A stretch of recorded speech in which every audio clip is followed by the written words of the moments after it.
Do you really love your neighbor as yourself?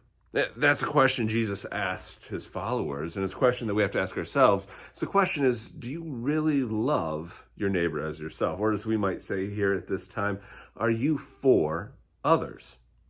Well, I'm Pastor Brian. Welcome to this week's Midway, the middle of the week e-newsletter for Lifeway Community Church. We talk about being made for four different relationships. Being made to be in a relationship with God, with ourselves, with others, and the entire world around us.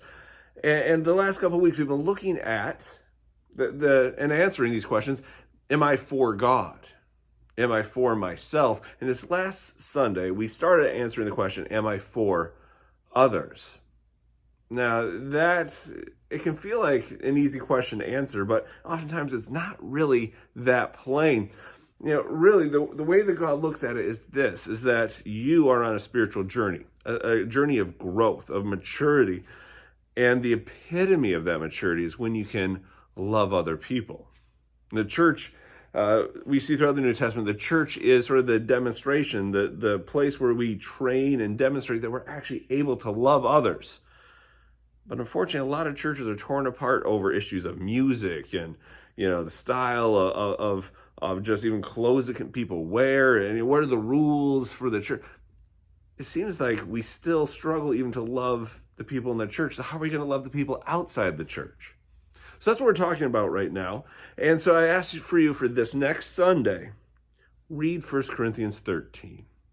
1 Corinthians 13 is what you hear every single wedding, but it's not written for weddings. It was written by the Apostle Paul, describing what does it look like for a church to love each other, to be for one another, to be for the others in the church.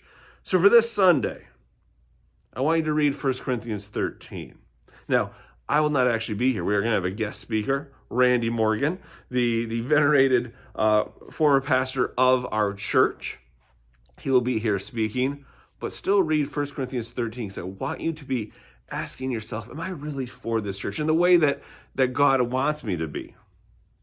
The way that 1 Corinthians 13 describes that I should be.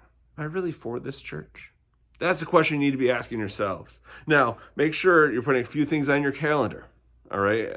Coming up the end of this month, the last Sunday of this month, we have our quarterly business meeting. When we look at what's going on with our church, really looking at we've looked at the tail end of last year. We look at what's ahead for this year. Now we're going to look at how are we doing in this first quarter. How are we doing with this? And then also, starting in March, we have a new life group that's called the Daniel Plan. And it looks at, much like Daniel as he lived in Babylon, it looks at what does it mean to live a godly life, to be for me in this culture. Not a life of just self-indulgence, but a life of restoration and wholeness. What does that look like? We'll spend 6 weeks looking at that. And then also the afternoon. We're going to start a new program on March 6th at 1 o'clock, a program called Reflex. It'll tie into the Daniel Plan, but anyone can be a part of it. It'll actually be a fitness and health program that will specialize in self-defense, but also raising your energy and just being a healthier version of you. Now, we ask these questions right now. Who am I known to be? And who do I want to be? And really trying to close that gap. Hopefully, these two programs that we start on March 6th will be a part of you closing that gap, that journey of growth to be for you.